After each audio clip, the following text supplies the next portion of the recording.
Welcome friends to the next session of 5-day faculty development program on data analysis and visualization using Python. So in this session, we are going to learn about Jupyter Notebook. So basically a Jupyter Notebook is used for programming with Python. So you need the Jupyter Notebook on your system before you can use the same. So one thing that you can do for installing the Jupyter Notebook is to go to jupyter.org. So Jupyter is basically a notebook where you can write your programs and run these programs and see the output inline. So here you can see at jupyter.org, you can click on the install button, and once you click on the install button, and then the different options are being shown to you how you can install the Jupyter Lab. So two options you have is, one, you can use the pip command, and the other one is the conda command. They both basically are the same, but the difference lies in the dependencies between the two commands, how it checks the dependencies. And rather than having to install Jupyter from here, what you can do is you can install the Anaconda. So let us check out that option also. So you can go to the anaconda.com, and you can install the Anaconda for Python from here, which will automatically include the Jupyter Notebook as well. So this is the preferred way of installing the Jupyter Notebook.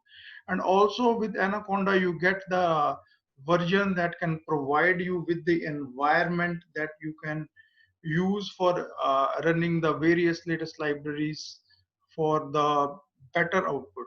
So here, as you can see at Anaconda, in products, you can click on the individual edition. And once you click on the individual edition, you can go right at the bottom of your screen, and here you can see that there are three options for the three different types of popular operating systems.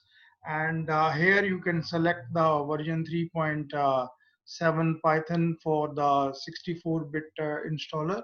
So once you click on it, your installation starts. And because I have already done it on my system, so we will not have a look at that. So once the installation is done, which generally takes some time, so do not panic for that. Let the system take its time, and then you can run your programs with the help of the Jupyter Notebook.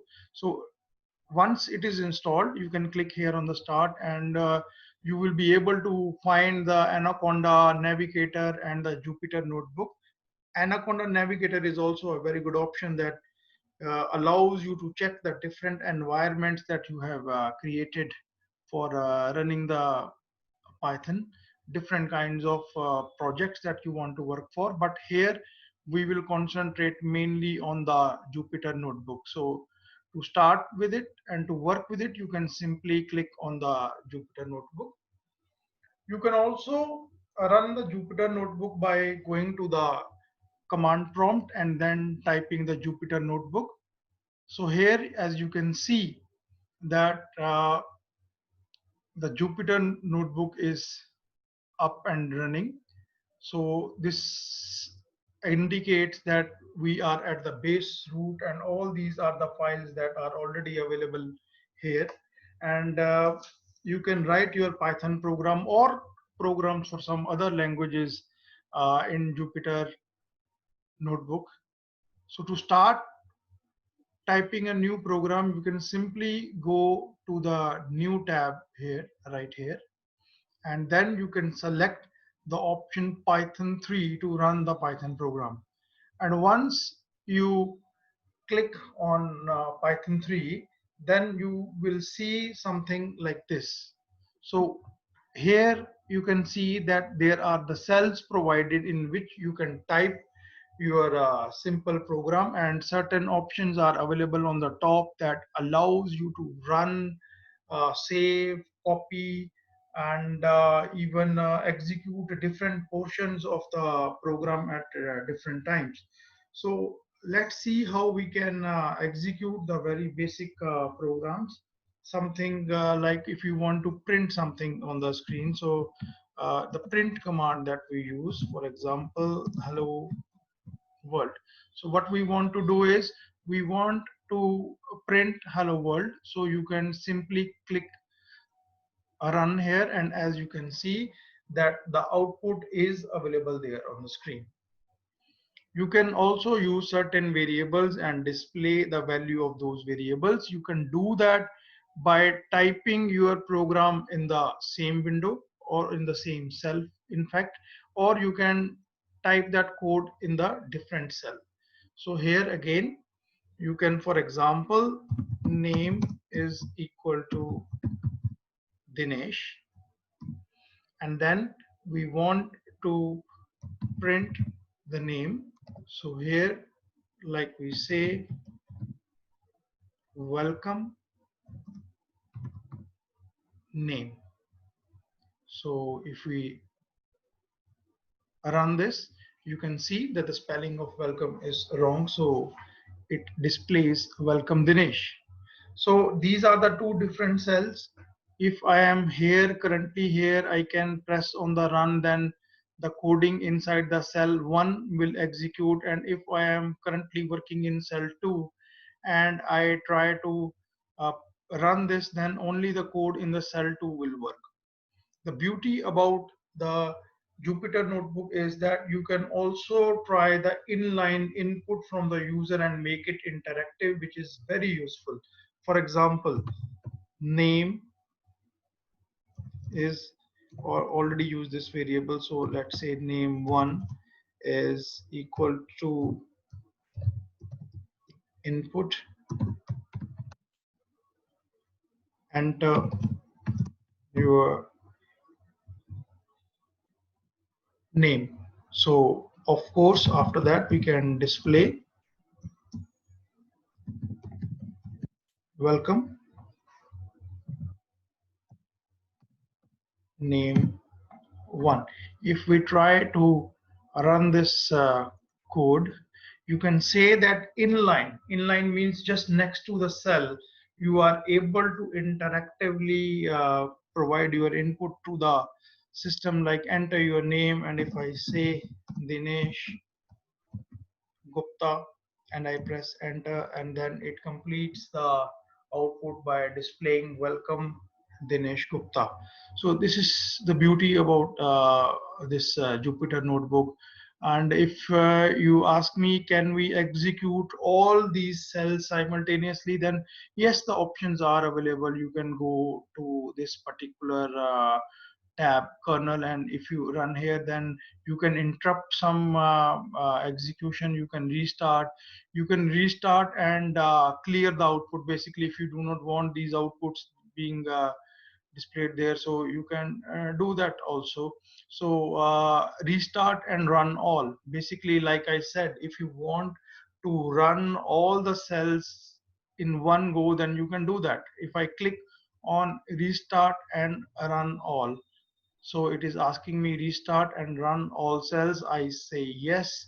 So what will eventually happen is that all the cells are being executed one after the other, and here we stop because there is an inline interaction. So you can simply type here Dinesh Gupta again, and yes, this is it. So you are able to, through the kernel, you can interrupt, you can restart, you can restart and clear the previous outputs, restart and run all. So this option is different from all other options because it allows you to run all the coding in different cells. And if you want to implement the coding in individual cells, then this is it. Here you can run the cells, and select below, insert below, run all these options are available. So what is the advantage of using something like Jupyter Notebook? Jupyter Notebook is just like a web browser. So you type your coding in here, and then you are able to see the output here as well. More than that, you can type your code in a Jupyter notebook and you can take them as a presentation anywhere, and you can run these notebooks as it is. So the advantage is that this is a very good presentation tool and also a very good tool for teaching and sharing with your friends.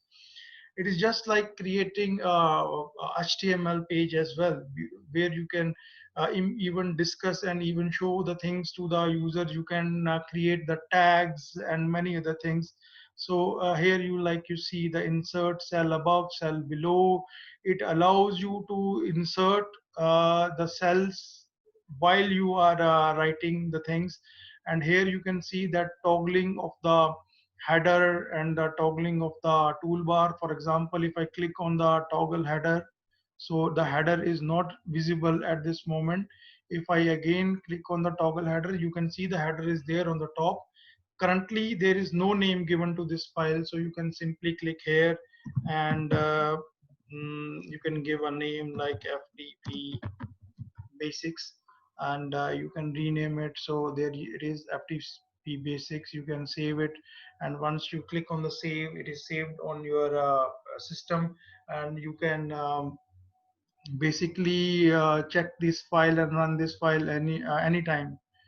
So here if we go back, you can see that the file has been saved with the extension PYNB. So this is available on your system, and I can go back in here. You can create different tags like in HTML, and you can display those in your program as well. So those are also very useful. So after this basic understanding of what is a Jupyter notebook, we are going to use this Jupyter notebook to create the graphs or the charts using the Plotly library. So in the next session, we will learn what is Plotly and how we can create the graphs using the Plotly.